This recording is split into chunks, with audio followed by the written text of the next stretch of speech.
welcome to Avvartes Conversations with Resilient Leaders. Joining us today is Bert, Feltz and Dr. from East West Seeds Group. Based in Thailand, this successful seed company serves 9 million farmers across 60 countries with 17 R&D setups worldwide. Bert, the CEO, is a champion for diversity and women leadership. And Dr. a senior manager in research and lab, is one woman who has received Bert's championing. She's also a courageous woman who left Thailand in 2005 to pursue her graduate studies in Japan without knowing a word of Japanese. She's a graduate of Avvartes Resilience for Growth program. And today we are very honored to have both the CEO and the senior woman leader share with us the stories and the experience with resilience. And thank you, Avi, our partner from Avvartes, for interviewing this.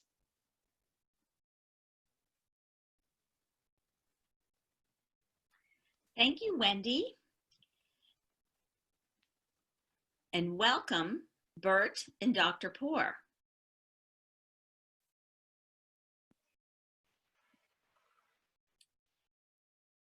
Thank you, Avi. Nice to be here. Thank you for being here. And Poor, also thank you for being here.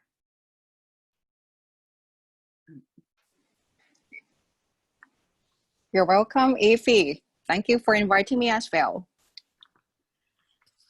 And Bert, I'd like to begin with you. And I would like to say congratulations on 20 years with East West Seed and everything you've done to create an international brand. You've made a lot of shifts in your career, including being president of sales and now president and CEO. And what I'm curious about, and I think others would want to hear, is how has resilience played a part in your journey, Bert? Can you share perhaps a personal story with us about how you've grown in your own resilience practice and how it's benefited you on the job and in life? Thank you, Avi. Well, long before maybe knowing certainly a lot about resilience, I may have known the word, but that was about it. I did experience it. In general, I like to take risks. So that means also in career, you sometimes do take steps that are maybe not so logical or not considered by others. And sometimes there are setbacks and you wonder, what the hell did I just get myself into? You know, I had a stable career. I was in the US, working for a very profitable company, making a lot of money, but I was bored to death, to be honest. And I had worked in Thailand and Asia before, and I thought, well, I want to go back to Asia. And it doesn't really matter what I'm going to do or how much I'm going to make. And through some contacts, I ended up with East West. And more like, you know, as long as somebody can pay my container back to Bangkok, I'm okay, and then we'll see. Well, that's easier said than done, because then all of a sudden you realize, oops, did I make the right thing? Because there are setbacks, always, in any situation. And certainly if you enter a field you know nothing about, we are about seeds or agriculture. I'm a business administration person, an economist, always worked with numbers. All of a sudden I was facing very poor farmers in India who asked me questions about how to grow a tomato plant. And because that was my first few years, I just had to go back to the trenches, really start, in a way, career all over again. And in general, I'm also a person who perseveres, doesn't sit down too much. So I went through it, not with any coaching or any much knowledge about resilience. Then I grew through the ranks, and I thought about this question, you know, resilience, what does it mean for me? And I can give you many, let's say, business case studies, but I thought maybe I am a little bit daring and talk more about myself as a person. Because maybe that was the most daring step and a lot of preparation, and also diving a little bit into the theories about fears. I understand you also teach about the iceberg theory. I felt that I didn't really have a good connection. When I grew through the ranks, I had a lot of ambitious people, senior managers reporting to me, but there was something missing. I couldn't get to a certain level, and I was wondering, is that the culture? A lot of them grew up in Asia, and maybe they're not so open, they're more status conscious than a person like me who grew up in Holland. We have not much regard for status. So I was wondering, I was toying with that. What is it really? But also had that in the US, where I worked for a multinational, where it was all very professional. But did we really have a connection? I was wondering, and was it always it them or is it me? And then you start, what am I doing to try and get that connection? And I actually found out that I was hiding a lot. My fears, my private life, I didn't really want to share that too much. I never did that. And at age maybe 15, 16, I sort of some of my personality recognized that it was more attracted to men than to women. And I hid that. I didn't accept that. And I had a fantastic relationship with a woman for a long time. But then later on, I moved outside and I explored that part of my personality. But it was never something I would share because I learned how to hide it all my life. And I did that so well. And it also made me maybe a good salesperson or a good presenter because I could actually act quite well. But if you do that, you miss something. You miss a real connection because I think somewhere people feel that there is not real trust, not real authentic relationship. So what was holding me back? Well, years of hiding, a mindset that was programmed. So this is what people can know. And this is the part I don't want them to know. So I had to overcome that quite a bit. And then decided to really well prepare and tell my life story to an intimate group of managers in a retreat where we normally talk about business, about strategic plans, and not much about ourselves. But I said, I want to talk about myself. Let me give you a presentation. And then with childhood pictures, I went through the whole motion, how I changed, what I explored, and also the fears why I didn't share that earlier. Because that was one thing that was holding me back. I was maybe a bit afraid that people might think I'm a cheat. Why didn't you tell me right away? Why did you hold it back? Don't you trust me? I went through that. I was extremely nervous, really prepared for a long time. It was maybe the most boldest step I've ever done in a work setting. And then the great feeling afterwards, the relief of shedding that burden, sharing a bit more personal experience, and then the effect, the impact, Evie, was dramatic because the people really deep down appreciated you. Right away, I had deeper connections with people. It was an enormous impact. So it was scary. It took preparation, but the payback was there. Yeah, I never looked back disappointed. Actually, disappointed that I didn't do that earlier. So, not sure that ranks under resilience, but for me, that was. I think it does to me. Your story to me contains a drive. You know, you're very driven in your career. You must be curious to, kind of push yourself. When you're bored, you're successful, but you're bored. And then continuing to grow, but reflection, I think, is a big part of resilience. And I hear, you reflecting on your life and what's missing. And then again, the courage and the authenticity, digging down to what's true about you and your experience of being vulnerable, and then just the rewards of having other people open up to you and to be willing to probably, I'm assuming, share their own, sort of stories in a different way. It sounds like you really changed the level of honesty that you shared about yourself, and what have you seen in terms of the culture or the other people reacting? You mentioned that, but anything that you notice that you could observe that's changed in how people talk to each other? Yeah, certainly talk to me. Maybe other people didn't go down that level and didn't create that trust level. But to me, what I found that if you ask them, how are you, in a one-on-one conversation, you get a real answer. And how often do we not walk in the office and say, how are you? And everybody is fine always. But they're not. But that's the answer you're supposed to give. So that deeper connection and their worries and their concerns. And then it's not that I want to try and be their coach or their life coach. I'm their boss, and I'm not going to solve their marriage problems. But it also relates to work. What are your fears? Why don't you step up? Why didn't you finish this? What are you afraid of? And there's much more openness, less hiding, and that is enormously productive, I believe.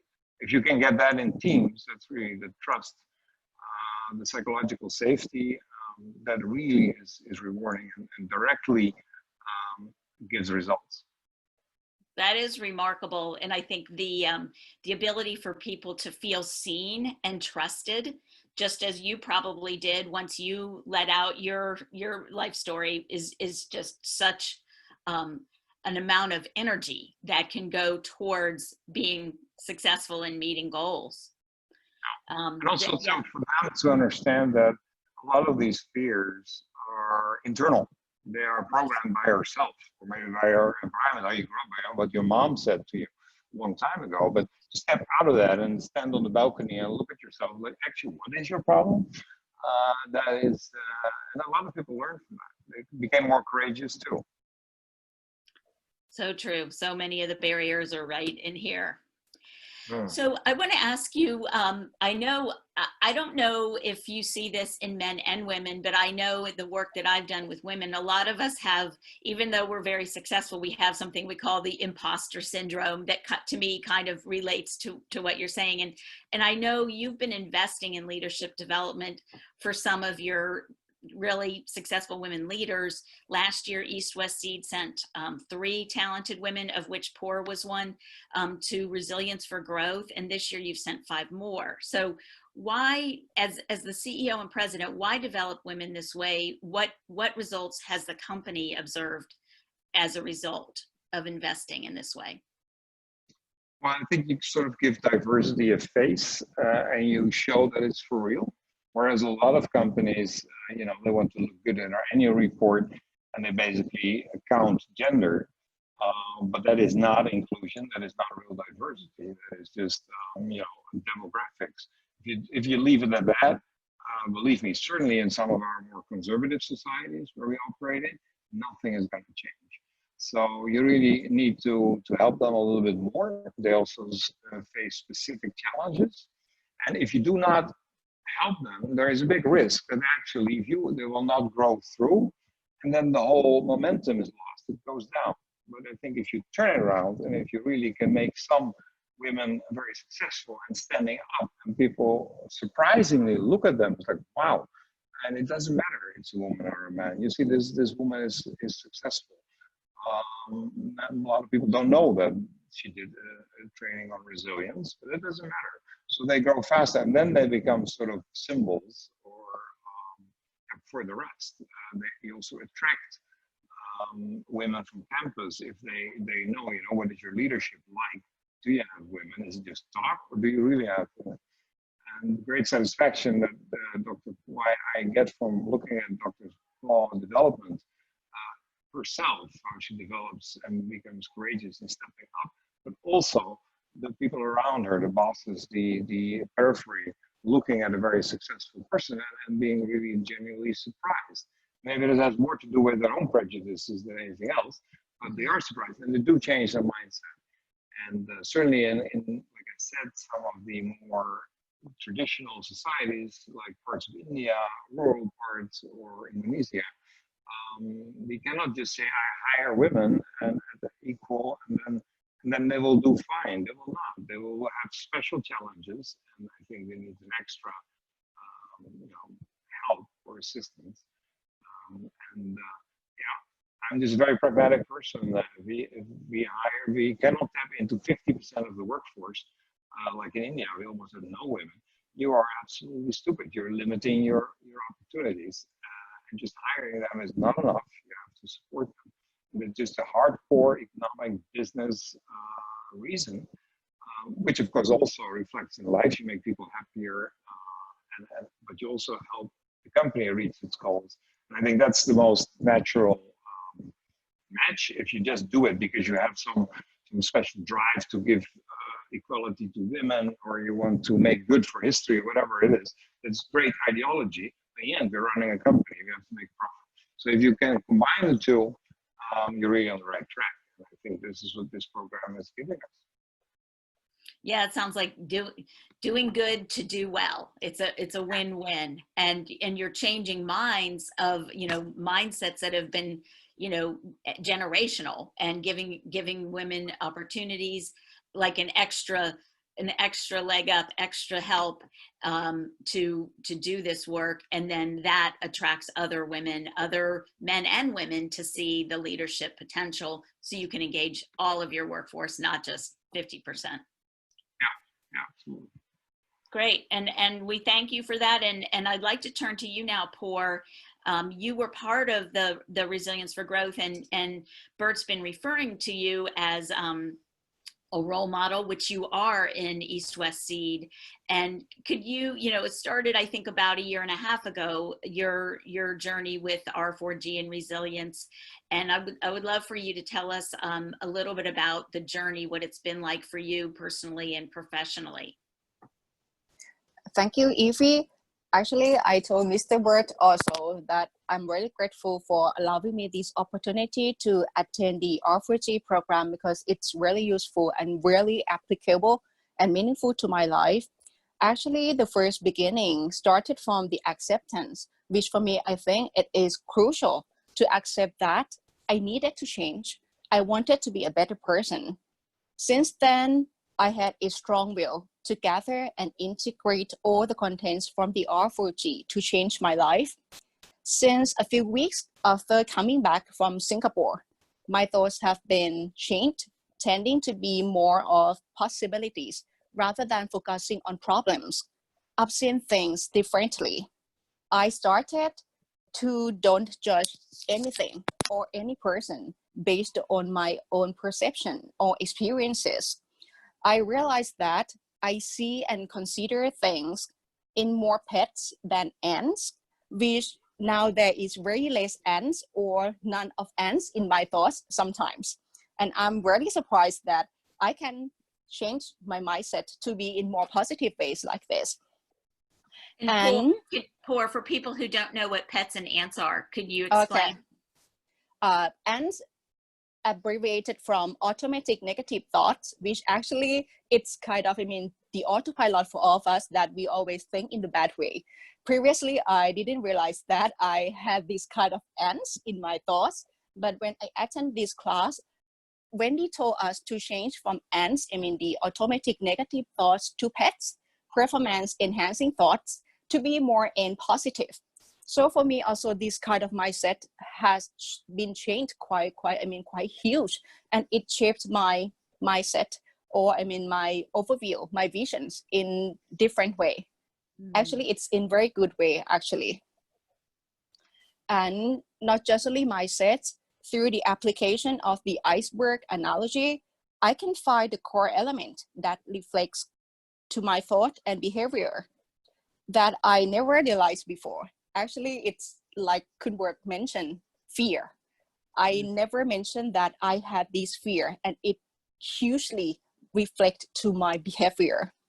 So gaining more the self-awareness, I am much better in managing and professionally reacting to the triggers of my emotion, or when facing difficulties and being in tough situations.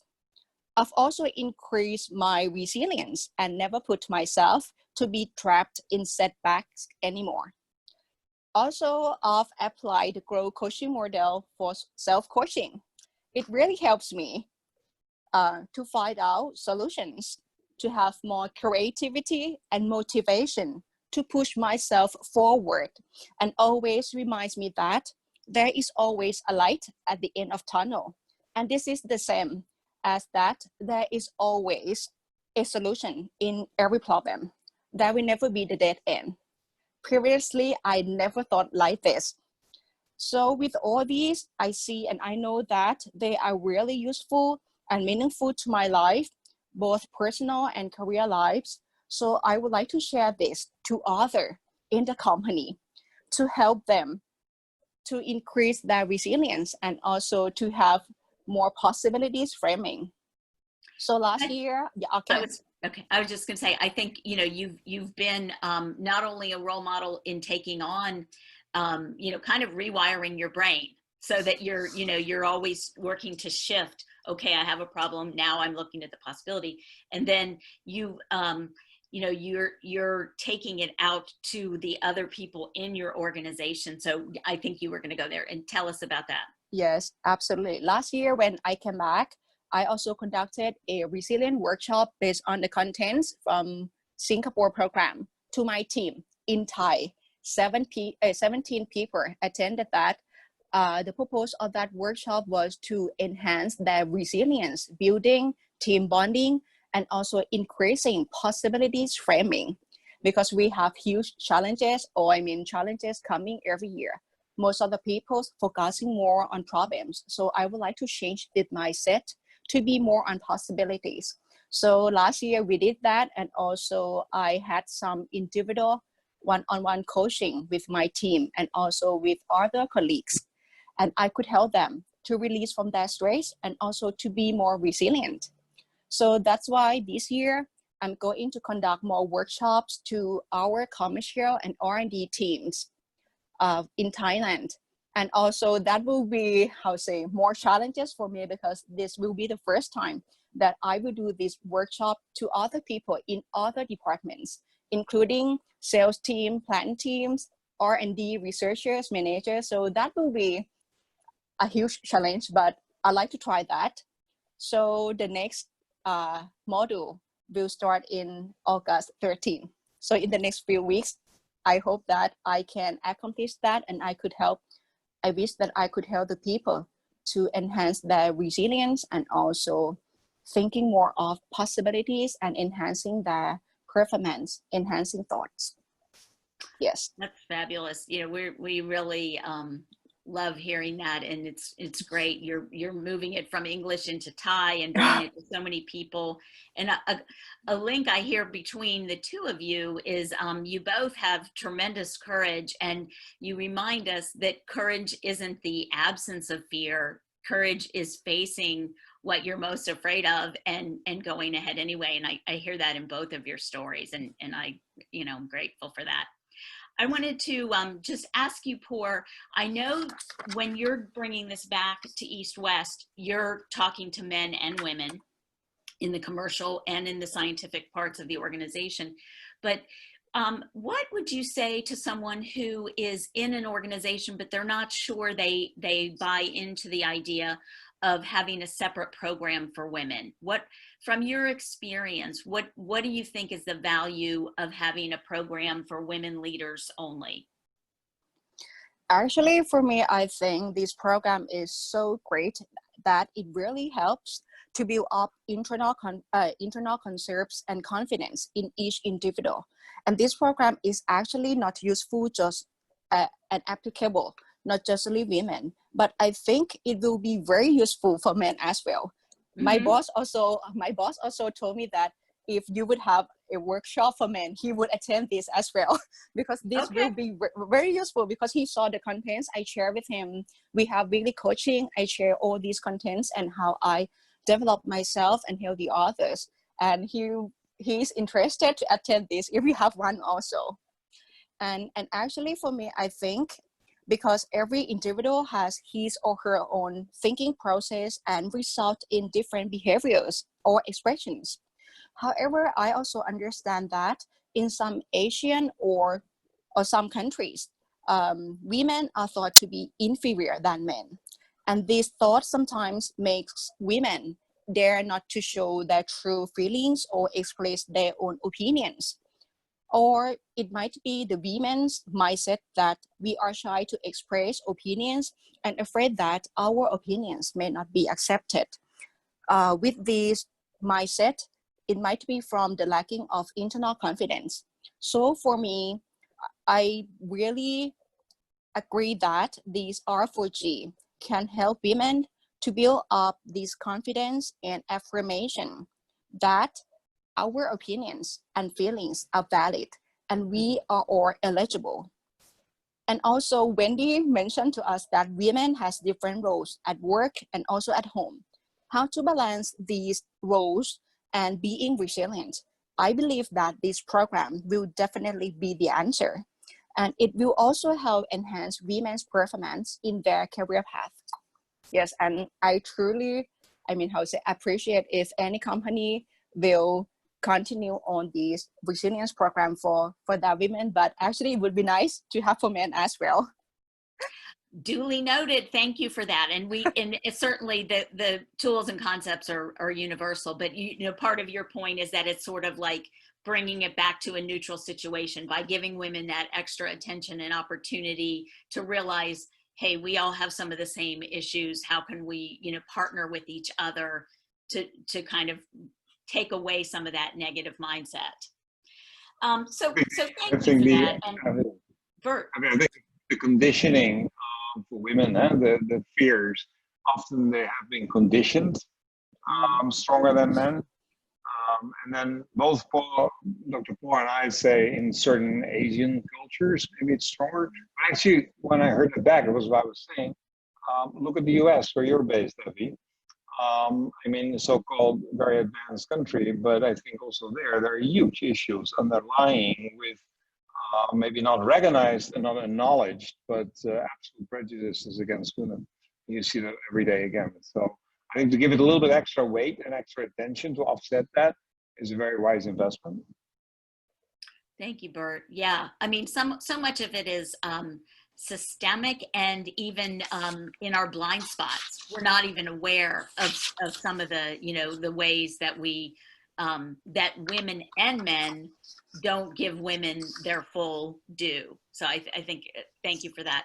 And I just want to say in closing, I know you are both amazing people and very resilient. And I know that that gratitude is sort of a muscle that strengthens resilience. So in closing, I would just like to ask each of you for 3 small or medium or large things that you're grateful for that kind of keep you resilient, keep you bouncing forward each day. And it doesn't have to be too serious or heavy, but I'm going to ask you first, Bert. What are 3 things that keep you resilient?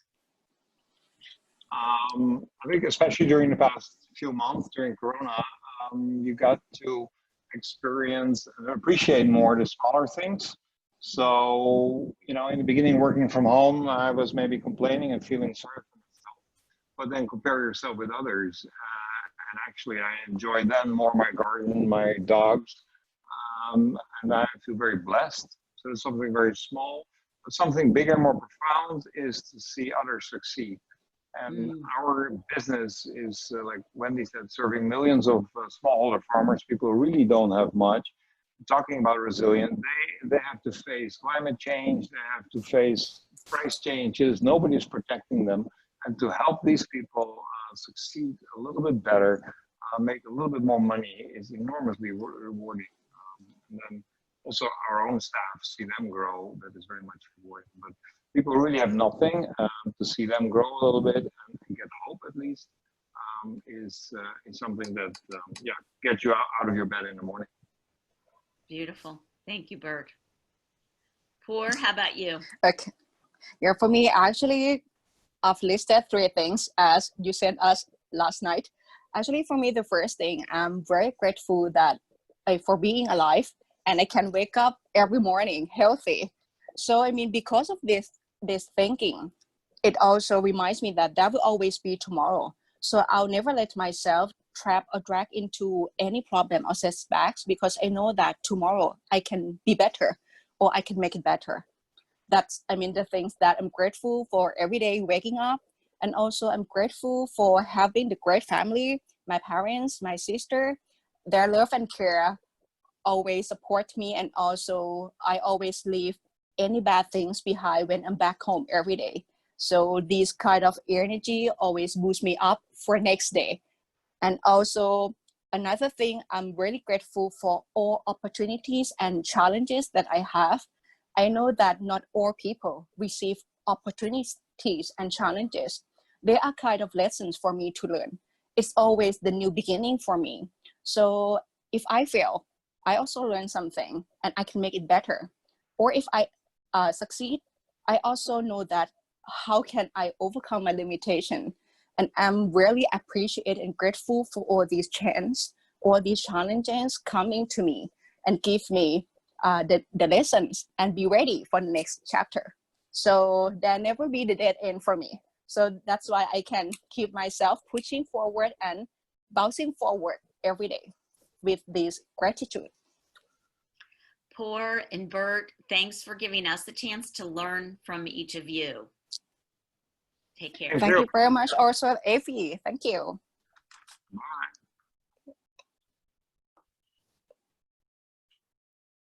Thank you, Abby, Bert, and Dr. Paul. It is most inspiring to hear your experience in becoming authentic, resilient, and then growing other people as well. If you would like to explore bringing resilience for growth to yourself or your organization, please contact us at Avvartes. For more information, please visit our website, and have a good day.